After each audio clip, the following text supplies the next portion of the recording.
Hey guys, இன்னைக்கு நான் வந்து நம்ம நாகூர் கடற்கரையில் தான் நின்றுட்டு இருக்கோம். ஸோ இங்கே அந்த கடற்கரையில் வந்து யாருமே அலோவ் பண்ணலை. அந்த புயலோட சீற்றம் வந்து அந்த அலையில் வந்து எப்படி இருக்கு அப்படிங்கிறத வந்து இப்போ நான் உங்களுக்கு காமிக்க போகிறேன். ஸோ அதுதான் நீங்கள் பார்த்துட்டு இருக்கீங்க.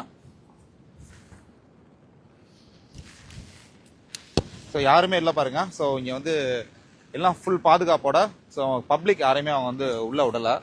உங்களுக்கு வந்து அந்த சீற்றம் எப்படி இருக்கு அப்படிங்கிறதையும் வந்து உங்களுக்கு நான் காமிக்கிறேன். இப்போ ஸோ கடலோட சீற்றம் வந்து ரொம்பவுமே ஆக்ரோஷமா இருக்கு. ஸோ உங்க வீட்டில் இருந்தீங்கன்னா நீங்க பத்திரமா இருங்க, வெளியில வராதிங்க. ஏன்னா அந்த புயல் வந்து நம்மள நெருங்கி வந்துகிட்டே இருக்கு.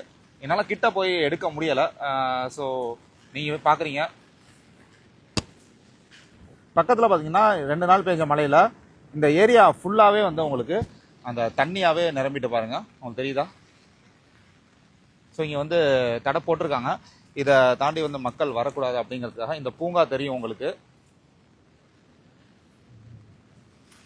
ஸோ இதுதான் வந்து நம்ம நாகூர் கடற்கரையோட கரண்ட் சிச்சுவேஷன்ஸ். ஸோ மக்கள் எல்லாருமே ஜாக்கிரதையா இருங்க. வீட்டில் இந்த சைக்ளோனுக்கு என்னென்ன முன்னெச்சரிக்கைகள் எடுக்கணுமோ அந்த முன்னெச்சரிக்கைகள் எல்லாத்தையுமே எடுத்துட்டு ஸோ வெளியில வந்து போகாதீங்க. முடிஞ்ச அளவு இந்த 2 days வந்து ரொம்ப சேஃபா இருங்க. ஓகே, பாய்.